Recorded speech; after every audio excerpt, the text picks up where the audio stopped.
Hey guys, welcome back. And today we are joined by an extremely special guest, safety Myles Jackson, who is a new product of the transfer portal, transferring from Indiana to Tulsa. Myles, how's it going today? It's going pretty good. Play outside backer though, but it's all good. But yeah, I'm just excited to get there. So before we get into anything else, and I do apologize, messed up the position there. I know some sites have had you listed as safety and some have outside linebacker, so that's my apologies there. But before we get into it, is there anything that you would like to say to Hoosier Nation? Obviously, you have moved on to a new situation, but is there any messages that you would like to leave to the Indiana fan base? I mean, Hoosier Nation, I'm still rooting for them. I just had to make the decision that made the best sense for me at this point in my career. But I mean, still a lot of my guys on that team, still a lot of people that I'm gonna be tuning in to support. So, I hope they do big things next year. So just talk to me about that Indiana situation. Obviously, you started your career at UCLA, spent a couple of years there, and then you went to Indiana. So talk about what does the Indiana program mean to you, especially, you mentioned you got a lot of fans, players there. So talk about what Indiana meant to you as a player. Well, I mean, Indiana, well, first and foremost, I graduated there. So they gave me like an academic opportunity of a lifetime. So I was able to complete my degree at Indiana. So that's something I'll be forever grateful for to that institution. Football wise, I feel like they elevated me like another level. I played at UCLA, but I played more than I played at UCLA, Indiana, and I played against Michigan, Ohio State, Penn State. I mean, I made memories against big teams that'll last forever. So I mean, that's something that I'll always be able to take with me. So you mentioned playing in the Big Ten. Talk to me about that because you mentioned you got the Michigans, the Ohio States. Talk about like some of your best memories from playing in the Big Ten, some of the best opponents, and was there like a particular game where you went into and you saw the guys matched up on the other side and you were maybe a bit like starstruck that you were in that moment? Not really. It was never really more of a starstruck thing. It was really more like a curiosity because you always hear people talk about Ohio State, Michigan. You always hear people talk about those huge teams. So it's more like I wanna see what they really got, like what they actually got. So it was more of a I was ready to go instead of really being like nervous or anything like that.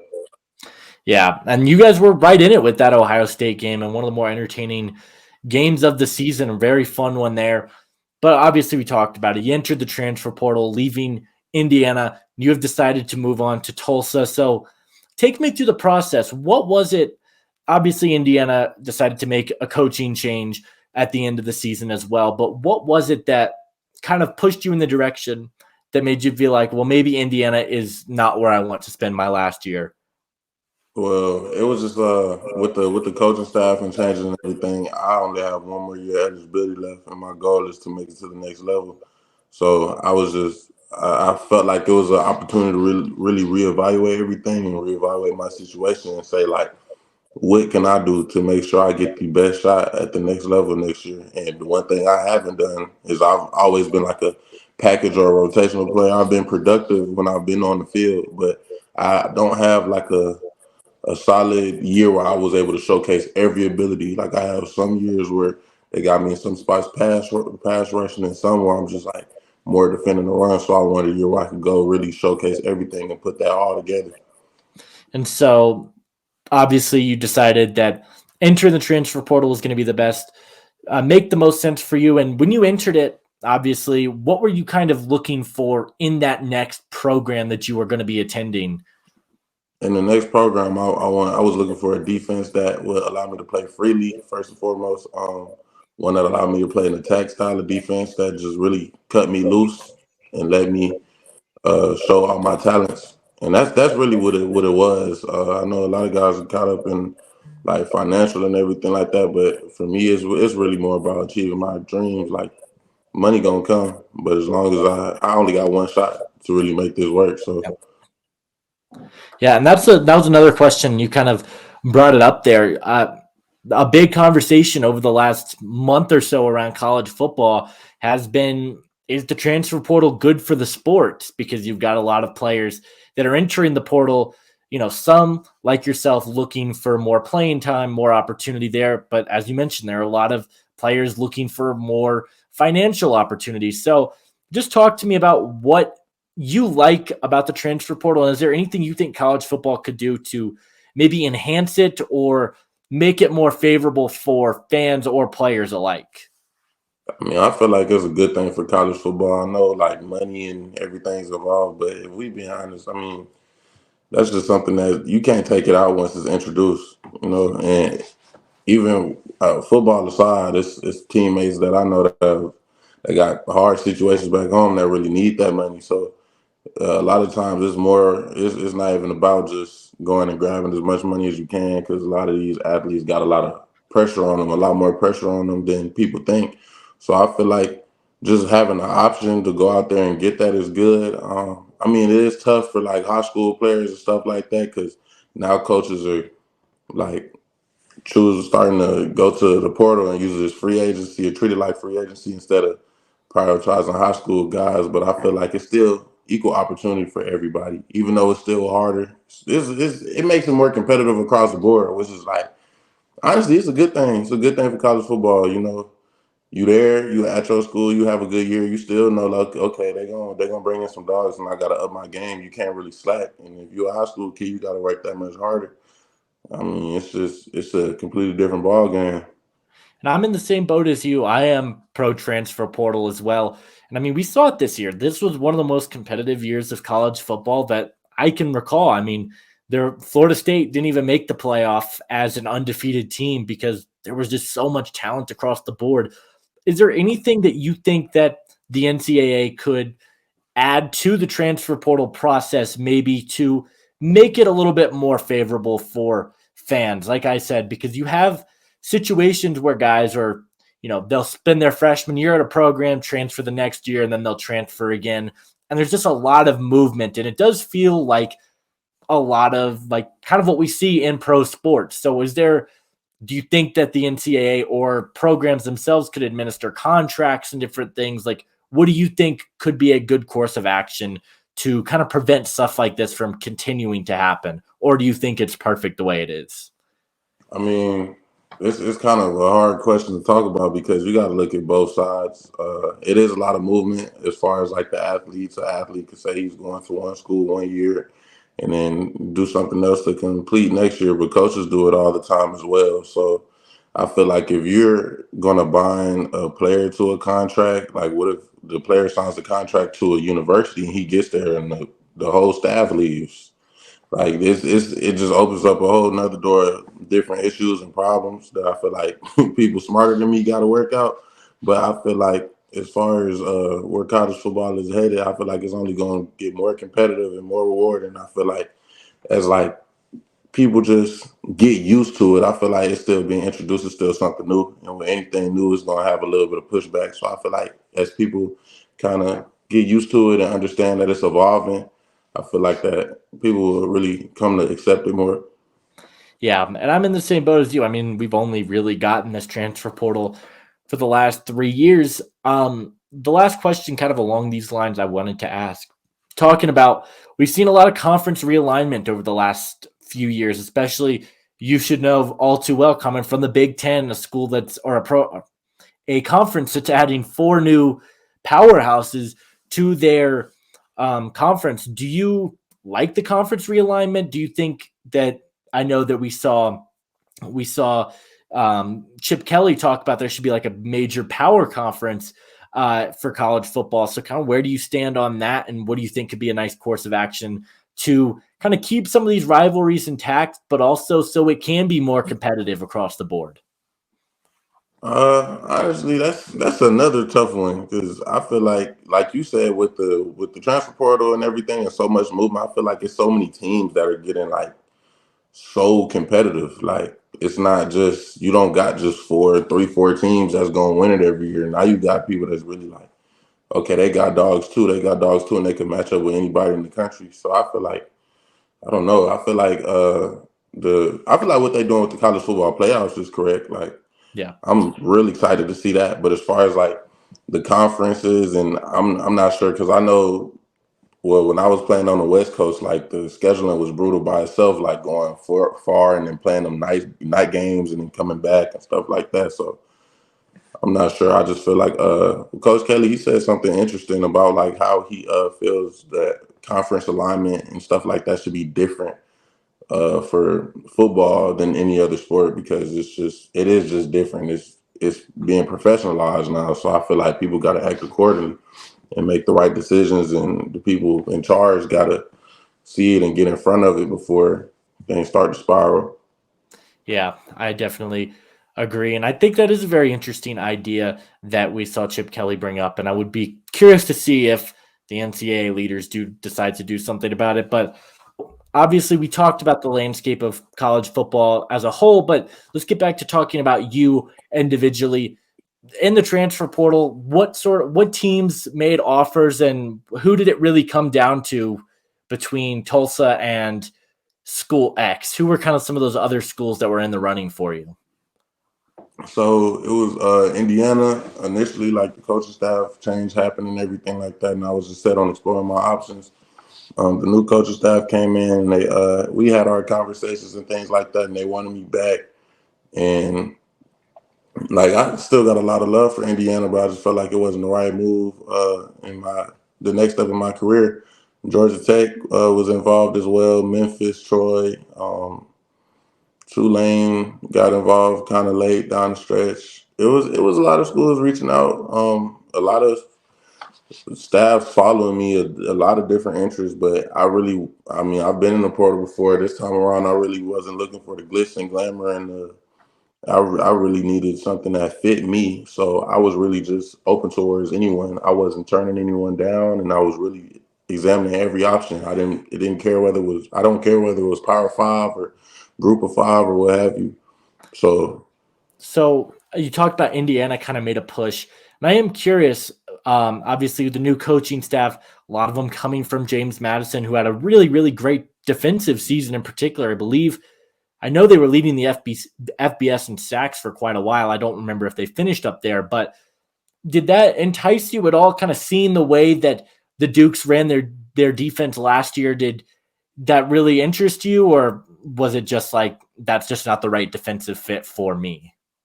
the way the Dukes ran the defense, like they got after the quarterback. They was productive, like that's definitely very interesting. But it's just like it's another thing of like you got to have that trust too. You got to feel comfortable, and it was just so many different changes and the way things like it's just a lot of different changes and a lot of different movements within the staff.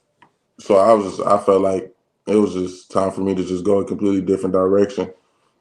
And how did you end up at Tulsa, Oklahoma, of all places? What did they say to you when you went and sat down?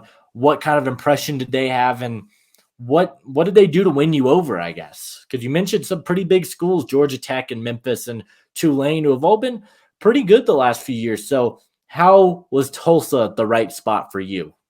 So Tulsa was one of the first schools that actively recruited me. Like as soon as I got in the portal, as soon as I was officially in, I got connected with Coach Bowden and Coach Wilson and the coaching staff and everything like that. They did like a thorough investigation, called my old coaches and everything, and it really worked.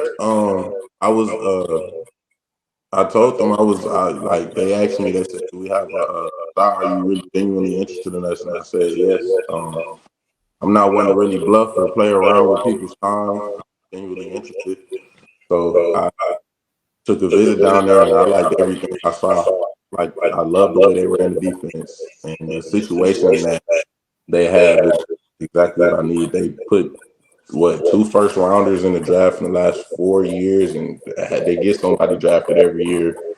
Um, they just had Ben Kapinski come from Oklahoma State, and he just went in there and had like 9 sacks, productive. The defense is built for my position to be productive, and that's what I need this last year, productivity. So you talked about productivity. What kind of things do you think you could bring to Tulsa to not only help yourself, but help this team maybe get into a bowl game, get ranked? What kind of things do you think you can bring to the Golden Hurricane to really boost your stock and make themselves a more attractive destination for people to follow? Well, immediately, I bring experience. This will be my 5th year going into college, and there hasn't been a year outside of the year that I was injured. There's never been a year where I wasn't on the field. So I feel like with that, just a lot of football IQ off the rip, just to help the younger guys around me and stuff like that. Work ethic. I've always been a guy that's the first one in, last one out. I've always lifted as much as I could, got in extra as much as I could. So just being able to elevate and raise people around me and bring people with me, that'll be a big help too. Just the culture, just going in there and gelling with the guys and everything like that. From a production standpoint, I don't feel like there's anything I can't do. I can stop the run, I can rush the passer. I just need more repetitions to showcase my abilities. Yeah, and I mean, it looks like, and based on everything you're sounding, did they? I mean, I'm not really sure. Obviously, I haven't been in coaches meetings or anything, but was it one of those things? Do they guarantee you reps, or kind of how does that whole thing work? It's really kind of like no one guarantees you anything, but you got to look at the situation and look at what the teams need. That's one thing that I strongly encourage everyone to do, even if it doesn't matter whether you're a freshman just coming into high school or just coming into college trying to make your decision, or if you're in the portal, go to a team that has a need for your position. Look at what the previous players at that school at your position have done. Look at whether they're generally productive within the said defense, whether they're not productive, how often do they drop in coverage, what are their body types. Make sure it's something that fits you. Make sure it's just the best fit for you. And that's all that has to matter. So they didn't really promise, no one promised me anything. Because I mean, if a coach promises you're gonna come in right away and you gotta hold up your end of the bargain too. So Yeah. if a coach is promising you something, automatically that's a little hint of dishonesty, because they don't know how you gonna come in and perform. You got to do your end of the deal. So I guess our last question, then we'll move into some rapid fire fun questions here. And you kind of answered it, but I want to see if you got a little bit of a different answer. But talk to the middle school athletes, the high school athletes that are coming in, getting ready to get to college football, trying to make a name for themselves, pave a way to get to the pros, similarly to yourself and thousands of other student athletes out there. What is a piece of advice that you would give to those athletes to encourage them to continue to keep playing and not give up? The biggest thing I say to people is just keep going. I told one of my friends, my close friends, just the other day, like I've seen so many people that I've played with on the team, or I have teammates that have played with people who just like been in situations where they thought it was over, or they wanted to give up, or they wanted to quit. And a lot of things that happen is out of your control. You can only control what you can control. Put your best foot forward. Make sure your effort is top tier. Pay attention. Do everything you can. But what's going to separate you in the end is your ability to just keep moving forward. It's going to be hard, especially college football is nothing like high school football, so it's going to be difficult. You just got to keep going. Yeah, that's great advice there. So we'll get into some rapid fire fun. First question, we're getting all close to, obviously we're in the middle of bowl season. We got the college football playoff coming up. You talked about how excited you are for the 12-team playoff, but let's look at the 4-team playoff here. Who do you think is going to win the national championship this year? I say my pick is probably between Bama and Michigan. I just say Michigan's just so disciplined. Like everybody talk about how physical they are and everything like that, but what people don't see, what you see when you play them is their discipline. Like they know where they're supposed to be, and they all execute. You do that, you gonna win a lot of games. I haven't played Alabama, so I don't have the same amount of knowledge on that team as much as I do Michigan. But they beat Georgia, so Yeah. they got some dogs. Obviously, like that team, they coming in hungry. And my dog, Caleb Downs, look like I played high school ball with him. He a dog, so I'm gonna be tuned in. Yeah, absolutely. Let's talk about music a little bit. Who is your favorite artist out right now or of all time? Of all time, of all time, I got Tears. I don't got like one artist I listen to right now. the artist that I constantly replay is probably Huncho. Other than that, my top tier is Kendrick, Cole. I like Outkast. You know, being from where I'm from, Outkast, Andre 3000, Young Thug. I mean, I listen to a lot of music. Like I listen to Lauryn Hill. Like I go away. Classic. I listen to everything. Yeah. So Kendrick you mentioned Kendrick. That's my guy. I think he is one of the best artists that has ever picked up a mic. Favorite TV show of all time? favorite TV show. I like the Boondocks. Haven't gotten to Boondocks is watch funny. that one. I You haven't should watched watch that it. one. It's interesting. It's funny. Who is your favorite NFL team growing up and favorite player growing up? All right, so the funny thing is, growing up, I didn't have a favorite team, but I did have a favorite player. I always just sit there and watch Julio Jones play. Like every time I got a chance, just because, like even from a young age, even before I started playing football, it was just like the way he catches the ball, he plays offense like a defensive player. Like that was just so fun for me to watch. Like I used to just sit there and watch Julio all the time. But now I watch the Cowboys because my dog Oso Diggers will play for him. Yeah. Yeah. Julio was incredible. Another guy who I got to watch growing up. You got a favorite movie or anything like that? Or is it similar to your music with Tears? Forrest Gump. I done Forrest watched Gump? that movie like plenty of times. Yeah, that's in my top three. I love that movie. Your favorite food? Favorite food, um, conch. Like some people say conch, some people say conch. CONCH. It's like a Myles. It's like it's a Caribbean food, really, but it's pretty good. It's like that's my favorite, hands down. All right. I haven't gotten to try that one. Cat or dog person? I'm a dog person, but I'm both honestly because I got cats and I've had dogs before. I got cats this time because the apartment I was in didn't allow me to have dogs, but I mean it's a toss up between the two. I just like animals. Yeah. And then my final question, pancakes or waffles? Waffles. I Yep. don't know why. I always love them. They just sit in the pocket. You don't gotta catch the syrup or nothing. Yep. Waffles, they too convenient. Yeah, absolutely. Well, Myles, thank you so much for taking the time to come on here today. Give great insights to the transfer portal and the landscape of college football. And is there any final words you want to leave the audience with? Uh, Nothing, man. Just rain came. I'm ready to go. I can't wait to get to Tulsa, Oklahoma. Let's do it. All right. Well, that's going to do it for me, guys. Be sure to stay tuned. Got plenty of other really fun college football content. And I'll see you guys in the next video. Adios.